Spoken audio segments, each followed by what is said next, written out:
నమస్తే రైతు సోదరులందరికీ నమస్కారం అండి. మీరు చూస్తున్నారు అర్జున్ వ్లాగ్స్ అనే యూట్యూబ్ ఛానల్. మన ఛానల్లోకి ఎవరన్నా కొత్తగా వచ్చింటే సబ్స్క్రైబ్ అయితే చేయండి, లైక్ చేయండి, షేర్ చేయండి. ఇక ఈరోజు వచ్చేపాటికి తేజ రేట్స్ పెరిగినాయి, మిగతా వాటికి ఎందుకు పెరుగుతలేదు. అలాగే సీడ్ రకాల్లో కాస్త చలనం అయితే వచ్చింది, లావు రకాల్లో ఉన్న కాస్త చలనం అయితే వచ్చిందనమాట ధరల్లో. ఇవి ఎందుకు వచ్చాయి ముందుగా క్లారిటీగా చూడండి. ఊరినే కామెంట్లు చేసే ముందు మీరు కింద వీడియో అనేది ఫుల్ లెంత్ వీడియో ఉంటుంది. ఫుల్ లెంత్ వీడియో చూసిన తర్వాత కామెంట్ చేయండి. ఊరినే సగం చూసి సగం చూడక కామెంట్ చేయొద్దండి. ఎందుకంటే చాలామంది రైతులు ఇప్పుడు మిర్చి వేసే దశలో ఉన్నారు. అలాగే చాలామంది నార్లు పోసుకున్నారు. నార్లు పోసుకున్న తర్వాత కూడా చాలామంది చేలల్లో విత్తుకున్న రైతులు, చాలామంది చేలల్లో నాటుకున్న మిరప పంటలు కూడా సరిగ్గా లేవు. చాలామంది ప్లాంటేషన్ దశలో ఉన్నాయి. ఇప్పుడు మనం చూసుకున్నట్లయితే గత సంవత్సరం నుంచే కాదు, గత కొన్నేళ్లుగా మనం మిర్చి నాట్లు వేస్తుండేది ఆగస్టు నుంచి సెప్టెంబర్ ఆఖరి వరకు చాలామంది నాట్లు అనేది వేసుకుంటుంటారు అన్నమాట. నార్లు పోసుకునేది జూన్లోన చాలామంది ముందుగా పోసుకుంటుంటారు. ఇక చూసుకున్నట్లయితే ఈసారి అధిక వర్షాలు, అలాగే అంతకుముందు వర్షాలే లేకుండా ఉండే అనమాట. అంటే మనకు నదులు కానీ చాలామంది అనుకున్నారు, కానీ అనుకున్న పాటికి నిండలేవు. ఇప్పుడు ఒకటే నెలలోనే వర్షం అనేది విపరీతమైన వర్షం అయితే కురిసిందనమాట. ఇప్పుడు మనం చూసుకోవచ్చు, అధిక వర్షాలు కూడా చాలా దెబ్బతీశాయి రైతన్నలను.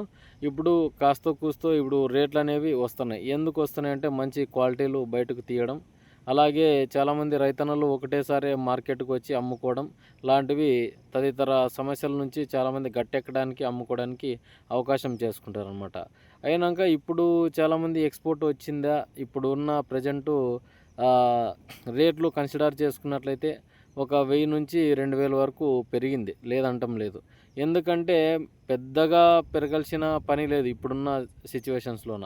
ఎందుకంటే ఇప్పుడు పెరిగినట్లయితే చాలామంది ఎక్కువ నాట్లు వేసుకునే ప్రారంభం అయితే చేసుకుంటారు. అంటే ఇప్పుడు చాలామంది పత్తి వేశారు. పత్తి వేసిన తర్వాత ఏమవుతుందంటే పత్తి తీసేసి చాలామంది నారు నాటుకునేకి అవకాశం చేసుకుంటారు అనమాట. చాలామంది రైతన్నులు గుర్తించాల్సింది, మనము నాటు వేసుకున్న తర్వాత పంట అయితే అయిపోదన్నమాట. దానికి పెట్టుబడి పెట్టే అవకాశం కూడా ఉండాలి. ఇప్పుడున్న సమస్యలతో కాదని మళ్ళీ ఇప్పుడు మిర్చికి సాగు చేయాలంటే చాలామంది రైతన్నలు చాలామంది ఆలోచన చేస్తారు. ఎందుకంటే ఇప్పుడు వేసుకుంటే చాలామందికి ఇబ్బందికి గురవుతారు, అది తెలిసే. ఎందుకంటే కాస్తో కూస్తో మనము సీడ్ రకాలు ఎంచుకున్నట్లయితే ఇప్పుడు బాగుపడతాం కదా. ఇప్పుడు ఏది రేటు ఉంటే దానికి అడిక్ట్ అయిపోతారనమాట చాలామంది రైతన్నులు. ఇప్పుడు మార్కెట్లో కూడా మనం చూసుకున్నట్లయితే తేజ ఈరోజు 15,200 నడిచింది ఖమ్మం. అంటే అదొక్క లాటే పోయిందనమాట. మిగతా లాట్స్ గురించి ఎవరు చెప్పరు. మనం చూసుకున్నట్లయితే దాన్ని పోలుకొని మనకు 341, 355, అలాగే మనకు గుంటూరులో కర్నూలు డిడీలు, ఇవన్నీ త్రిమూర్తి 400, 1008 సూపర్ 10లు చాలామంది రైతులైతే వేసే దశలో ఉన్నారు. ఇప్పుడు వీళ్ళందరికీ గుణపాఠం ఏమని చెప్పదలుచుకున్నానంటే, ముఖ్యంగా చూసుకున్నట్లయితే ఇప్పుడు చాలామంది ప్లాంటేషన్ అయితే చేసుకున్నారు. మీరు చేసుకోండి, ఇబ్బంది అయితే లేదు. మీరు రేట్ వచ్చింది కదా అని ఎకరాలకు చాపుకొని చాలామంది ఇబ్బందికి గురి కావద్దండి. ఎందుకంటే ఈసారి వేసింది తక్కువ, దాంట్లో చాలామంది నష్టపోయి ఉన్నారు రైతులు. ఇప్పుడు నర్సరీల చుట్టూ లేకుంటే విత్తనాలు కొనుగోళ్ళు అయితే లేవన్నమాట. ప్రజెంట్ అయితే ఇప్పుడు నర్సరీలో ఉన్న నార ఎంత మటుకు నాటుకుంటారనేది చూడాలన్నమాట. ఇక చూసుకున్నట్లయితే ఇప్పుడు చాలా మటుకు విత్తనాల రేట్లు కూడా తగ్గినాయి ఈ సంవత్సరం కూడా. అందులో కొనుగోలు కూడా కాలేవు. ఈసారి ప్లాంటేషన్ వేసుకున్న రైతులకైతే లాభం చేకూరుతుందనేది చాలామంది రైతన్నలు వాపోయారు. అయినాక తర్వాత మనము ఒకరినొకరు చూసుకొని వేసుకుంటున్నారు. ఇప్పుడు ఒక ఊర్లో రైతన్న పంట పండించి ఏసీలో పెట్టాడంటే మళ్ళీ పక్కన చూసిన రైతన్న మళ్ళీ తీసుకుపోయి ఏసీలో పెట్టుకోవడం, ఇలాంటి పనులు అయితే చేసుకుంటారు. ఎప్పుడన్నా కానీ మనం జనవరి, ఫిబ్రవరిలో రేట్లు వచ్చిన తర్వాత అమ్ముకున్నట్లయితే ఏ రైతన్నా బాగుపడగలడు. ఇప్పుడున్న సిచ్యువేషన్స్లోన ఈ పాత స్టాకులు అమ్ముకోమని చెప్పాను అన్నట్లే చాలామంది అమ్ముకున్నారు. పాత స్టాకులు అయిన తర్వాత కొత్త వాటికైతే ఇప్పుడు డిమాండ్ ఏర్పడింది, పర్లేదు. ఎందుకంటే ఇప్పుడు మార్కెట్కి వెళ్ళినా కూడా మీరు డబ్బీ కానీ లావు రకాలు ఓపీ వెరైటీలు అంటారు దీన్ని, డబ్బీ, కడ్డీ, అలాగే డబల్ డి వచ్చేసి బ్యాడిగి రకం సింజెంటా 2043 కూడా ఇంచుమించు 15 నుంచి 16,000 నడుస్తుంది మార్కెట్. డైలీ వీడియోలు చూసే రైతన్నలకు అర్థమవుతుంది అనమాట. ఇక చూసుకున్నట్లయితే చాలామంది ఇప్పుడు ఇంకా పెరుగుతాయని ఆలోచన దశలో ఉన్నారనమాట. అంటే ఇప్పుడు పెరగడానికి అవకాశం అయితే ఉంది. ఎట్లా అనొచ్చు, ఇప్పుడు వ్యాపారస్తులు ఒక 1000, 2000 పెట్టి కొంటారు, లేదంటం లేదు. ఎందుకంటే వాళ్ళకి కొత్త రకాలు వచ్చేపాటికి బయటికి కొత్త సరుకు వచ్చేపాటికి కొనుగోలు చేస్తారు. పాత వాటికి కాస్త డిమాండ్ అయితే తగ్గిద్దనమాట. పాతవైతే అమ్ముకోవాల్సిన పరిస్థితి కూడా ఏర్పడుతుంది. ఎందుకంటే ఈ నెల నుంచి స్టార్ట్ అయినా మనకు స్టాకులు బాగానే ఉన్నాయి. ఇప్పుడు గుంటూరు ఏరియా ఒక 40 లక్షలు అయితే ఉందని రిపోర్ట్ అయితే రావడం జరిగింది. అలాగే కర్ణాటక ఏరియా ఒక 40 లక్షల పైచీలకైతే ఉంది. అంటే 80 లక్షలు అయితే ఈ 2 రాష్ట్రాల్లోనే ఉంది. ఇక తెలంగాణకు సంబంధించి ఈ వరంగల్, ఖమ్మం అయితే ఇంకా ఓ కొలిక్కి అయితే రాలేదన్నమాట. ఎందుకంటే ఇప్పుడు వ్యాపారస్తులు కొంటున్నారు, అమ్ముతున్నారు. ఎందుకంటే పైన ఎక్స్పోర్ట్ చేసుకునే అవకాశం ఉంది కాబట్టి కాస్తో కూస్తో ఒక 1000, 2000 పెంచుకొని అవకాశం చేసుకుంటారు. ఎందుకంటే ఇప్పుడు మార్కెట్లోకి సరుకు లేదు. ఇప్పుడు సరుకు వచ్చేపాటికి మనకి నవంబర్ వస్తుందన్నమాట. అంతలోపటనైతే చిన్నగా వ్యాపారాలు అయితే చేసుకుంటారనమాట. అది వాళ్ళు చేసుకునే దాని గురించి మనం ఏం చేస్తున్నామంటే రేట్లు పెరుగుతాయని చాలామంది ఎకరాలకు నాటుకుంటారనమాట. అది సరైన పద్ధతి అయితే కాదు. మీరు బాగా ఆలోచన చేసుకోండి. ఇప్పుడు మార్కెట్ పెరుగుతుందంటే గిన ఒకటేసారి మనకు 5, 10 వేలు అయితే పెరగటం లేదు. ఒక 1000, 2000 ఆ రోజు కూడా చెప్పాము. ఎందుకంటే ఇప్పుడు పెట్టుకున్నా కూడా మీరు 1000, 2000 పెరిగితే మీకు వడ్డీకి కూడా రాదనమాట.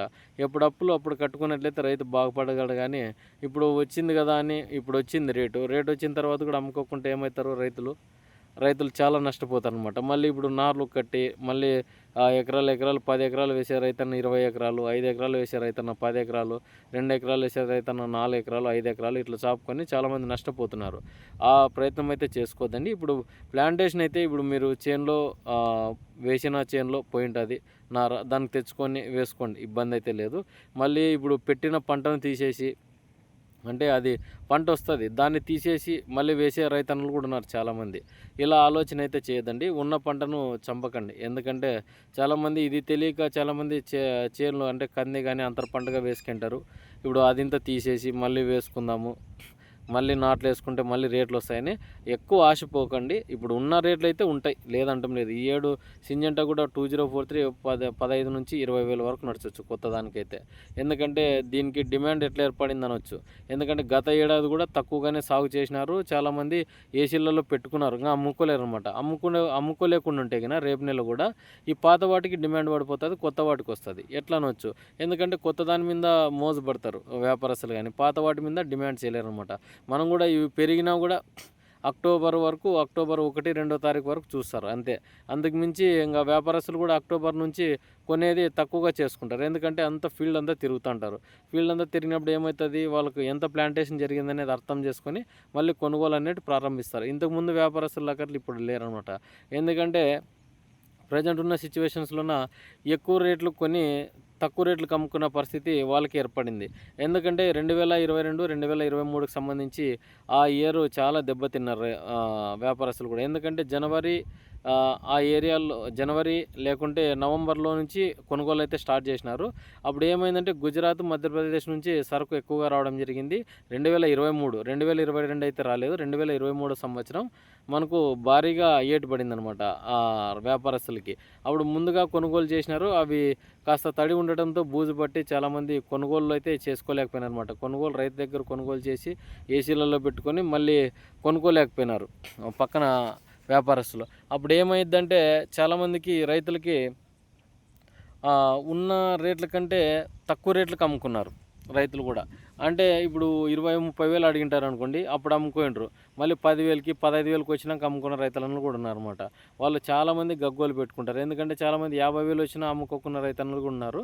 అది బాగా ఆలోచన చేసుకోండి. ఇప్పుడు కూడా రేపు నెల కాస్త కూస్తో రేట్ అయితే వస్తుంది, లేదంటం లేదు. దాన్ని కాచుకొని అమ్ముకోండి అంతేగాని మళ్ళీ ఇంకా వస్తాయిలే, మనం ఈ సంవత్సరం వద్దులే, ఇప్పుడు పండించిన పంట మళ్ళీ వెనక పండించిన పంట, ఇంతకుముందు పండించిన పంట అంతా ఒకటేసారి అమ్ముకుందామన్న ప్రయత్నం అయితే చేసుకోవద్దండి.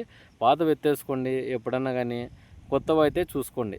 అంటే చూసుకోండి అంటే మళ్ళీ పెట్టుకోవాలని కాదు, జనవరి, ఫిబ్రవరి వరకు ఎప్పుడన్నా కానీ రేటు ఉంటుంది. ఎందుకంటే కొత్త కాయలు అప్పుడు కలర్ వస్తాయి, మంచిగా కొనుగోలు అయితే స్టార్ట్ చేస్తారు. మీరు వెనకసారి వేసుకొని చాలా ఇబ్బంది పడొద్దండి. అంటే వెనకసారి అంటే నాట్లు వేసుకోవద్దని కాదు, మీరు ముందుగానే పంటను ఎంచుకోండి. ఇప్పుడు మనం సెప్టెంబరు 20 సెప్టెంబర్ 30, అక్టోబర్ 5 వరకు నాట్లు వేసుకునే సమయం అయితే ఉంది చాలామంది రైతన్నలకి. ఎందుకంటే ఈ సింజంటా 2043 కూడా చాలామంది అడుగుతున్నారు ఎంతవరకు ప్లాంటేషన్ చేసుకోవచ్చని. రేపు నెల ఆఖరి వరకు మీరు ప్లాంటేషన్ చేసుకునే అవకాశం ఉంటుందన్నమాట. నేను కూడా గత 3 ఏళ్ల కింద సాగు చేశాను. అప్పుడు కూడా 18-20 క్వింటాలు అయితే సాధించాను అనమాట. ఒక 3-4 సంవత్సరాల కింద తీసుకున్న పంట అయితే ఉందన్నమాట. ఎందుకంటే కాయలు మచ్చలుండవు, మనకు షైనింగ్ ఉంటాయి. మనకి జనవరి ఆఖరి లేకుంటే ఫిబ్రవరి 15 తారీఖు అయితే మనకి పంట అనేది వచ్చేస్తుందనమాట. చాలామంది అప్పుడు వెనకనే అమ్ముకున్నట్లయితే రైతుకు కూడా డబ్బులు అంతో ఇంతో మిగులుతాయి. అంతేగాని మీరు చాలా వెనక అంటే చాలామంది నవంబర్లో ప్లాంటేషన్ చేసుకునేది రేట్లు చూసి, అక్టోబర్ 20 తారీఖు ప్లాంటేషన్ చేసుకునేది. ఇట్లా పనులు చేసుకోవద్దండి. సెప్టెంబర్ ఆఖరి అక్టోబర్ 5 వరకు మీరు 2043 కానిలే మిగతా సెగ్మెంట్లు కానిలే నాటేసుకోవచ్చు అనమాట. ఇది కూడా ఎందుకు చెప్తున్నా అంటే ఇప్పుడు చాలా మటుకు ఈ ఏరియాలలో మిర్చి అనేది సరిగ్గా లేదు. చాలామంది పాసుకున్న దశలో ఉన్నారు. అంటే గుంటకు పాసేసిన దశలో గడ్డ ఎక్కువ పడి, లేకుంటే నల్లి ఎక్కువ పడి, అంటే త్రిప్స్ మైట్స్ ఎక్కువ పడి చాలామంది చనిపోతున్నాయి అనమాట.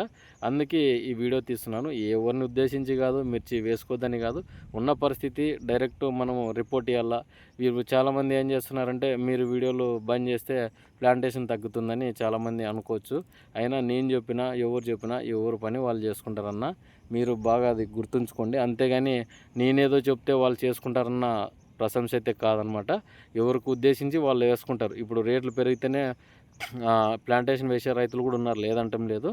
ఇప్పుడు కూడా మీకు నారు దొరికితే వేసుకోండి. ఇప్పుడు చనిపోయిన ప్రస్థానంలో అంటే చనిపోయింటుంది, ఆ నారంతా పాసేసుకొని మళ్ళీ బోధి వేసుకునే అవకాశం కూడా చేసుకోవచ్చు, ఇబ్బంది అయితే లేదు.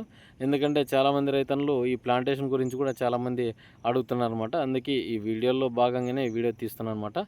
ఈ వీడియో మీకు నచ్చింటే లైక్ చేయండి, లేకుంటే స్కిప్ చేసి వెళ్ళిపోండి. మీరు చాలామంది అనవసరంగా అయితే కామెంట్లు పెట్టకండి.